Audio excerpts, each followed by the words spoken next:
Oh my goodness, the lighting sucks. What is this lighting? But I'm TJ and welcome to TJ Smiles. Today I have another book review for y'all because I have been reading my ebooks like crazy lately. So just allow me to pull this one up and pull it to the front cover. This one is The Summer I Learned to Dive, and I thought it was a contemporary standalone, and then I get to the end of the book, and it turns out there's a sequel. What? So I'm like so excited. I'm about to go on Amazon right now and buy it. It's this cover. It's written by Shannon. I don't remember the last name, but it's on here. So, yes. This was a very good book. I really enjoyed it. What number was it? This is number 27. My 27th book I've read so far this year in 2015, and the 5th book I've read this June. So, my book count for the month has been completed. I try to do 4 books a month, and this is my 5th, so completed book count, and wasn't on my TBR pile, it was just like on my ebooks. But this book follows a story of a girl, and all through high school, she just has her plan. She's going to become a doctor. She studies hard. She's an only child. Her mother is a single mom. She's grown up without a dad and grandparents, and it's just always been her and her mom. And then after her graduation party, What you doing? I'm filming a video. Go away. No. Andrew, seriously. After her graduation, she's valedictorian. I will never be stopped. She's valedictorian. I don't know how to say it, but you know what I mean. And she's like top of her class. She has a full ride scholarship to a great high school to become a doctor. And then after her graduation, she's going in her mom's closet looking for something, and she comes across a stack of envelopes from like mail, and they're letters written to her from her grandparents growing up her whole life, and her mother had never given them to her. And she's like, Mom, what the heck is this? You told me Grandma and Grandpa didn't want anything to do with me.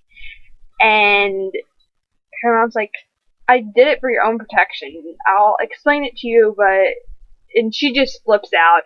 She tracks down her grandparents to where they live, and she gets on a bus a bus that night and goes to South Carolina when she currently lives in Florida, all by herself with all of her money she saved for college, like to get a computer for college. She takes all of her money and she just gets on a bus to South Carolina, and she spends that summer living on her grandparents' farm, getting to know them.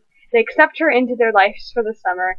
She gets a job in their diner that they own, and she meets a boy who her grandparents are very fond of, and she grows fond of. For the first time in her life, she actually has friends, because all through high school she was so focused on school that she had no friends at all. She just did her own thing and studied and that. So she has a great guy friend that she's hanging out with and getting close to.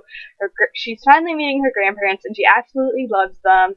And she finally has friends, and she's just having a great summer. She's finding out who she really is, and she's realizing the thing she had planned and strived for in life isn't really what she wants. She's getting to the point where she can't really see herself leaving this small little town where she is this summer. And the whole summer her mother's like trying to be like, honey, come home. We need to talk this out. And she's just not even responding to her mother over the phone. So, towards the end of the book, Mama comes by for a little visit at grandparents' house. Things get a bit heated between the grandparents and everything, but, I mean, what can you say? You gotta do what you gotta do. And basically, let's just say that in the end, Grandpa ends up having a heart attack really badly and is in the hospital. And with all the stress going on with that, it's very stressful on her and Grandma. Even Mom's kind of freaking out a bit. She's not crazy about her parent. This would be her father and mother-in-law. She's not crazy about him, but she goes with it. And yeah, I'm just going to leave the story there at that. I'm going to have a little spoiler section now. So when I put this bubble wand down, then y'all can unmute your video. But if you don't care about spoilers, just go ahead and keep listening. So, oh my goodness, when I found out that her dad didn't die, her mother told her her whole life that Dad had died. And Dad wasn't really dead. Dad had just left the family. Like, he just completely uprooted and left. Now, honestly, the nerve of some people. Andrew, go away. Honestly, like, I guess he had his reasons. He had mental health issues, and he was in the end getting the treatment needed. But I was just like, whoa, he's not dead. That had to suck, thinking your dad was dead your whole life and finding out he was just in South Carolina. So towards the end of the story, she gets to meet her dad. She grows close to him. She grows close to her grandparents, and she just has all the missing pieces in her life that she had growing up. And I felt so happy for her, yet so sad at the same time, because she didn't have all these things. So I was like, oh.